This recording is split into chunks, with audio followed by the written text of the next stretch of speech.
Olá, meus alunos do primeiro ano. Na aula de hoje a gente vai falar sobre o renascimento artístico na Europa ao longo da Idade Média e sua transição para a Idade Moderna.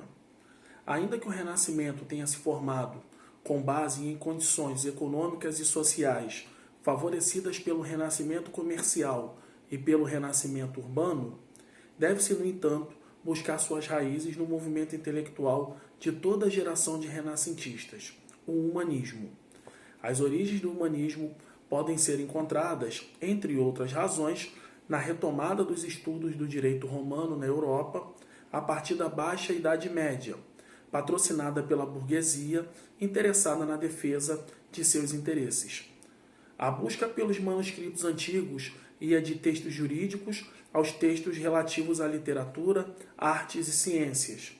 Ou seja, o humanismo renascentista era diverso em sua finalidade e razão.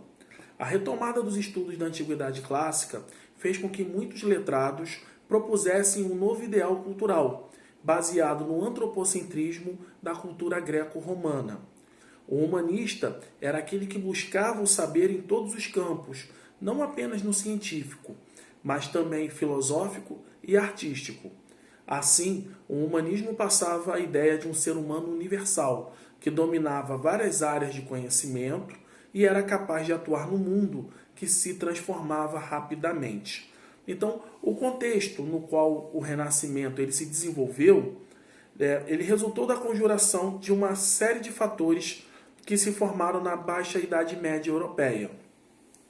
Do ponto de vista econômico, nota-se que a mentalidade burguesa, individualista, que estava na base do Renascimento, estruturou-se com o Renascimento comercial. Já do ponto de vista social, o Renascimento urbano gerou uma nova mentalidade, que transformava as cidades em polos de produção cultural e apresentava múltiplas possibilidades de ação para os artistas.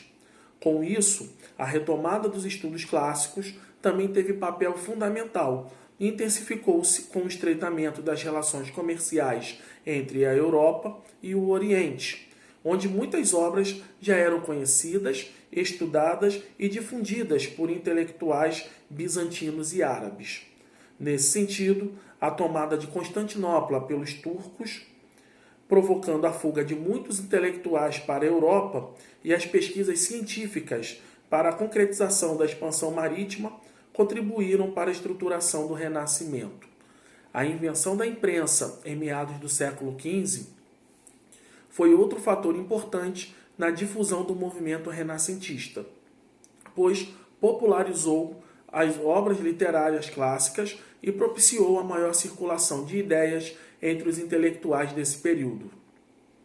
Além dos fatores anteriormente citados, é importante lembrar que o Renascimento foi favorecido pela atitude de alguns grupos, como ricos comerciantes, reis e papas, que passaram a ver as artes como um instrumento de projeção social ou como um bem móvel, buscando então proteger e financiar os artistas por meio do mecenato. Entre os mecenas destacavam-se famílias como as dos Médicis, de Florença, e os Sforza, de Milão, além dos papas Júlio II e Leão X.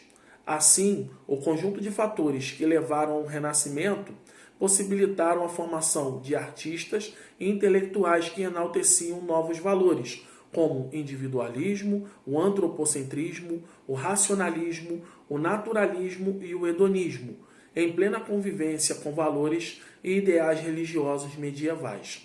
Em um próximo vídeo, a gente vai falar sobre o Renascimento na Itália e em outras regiões da Europa.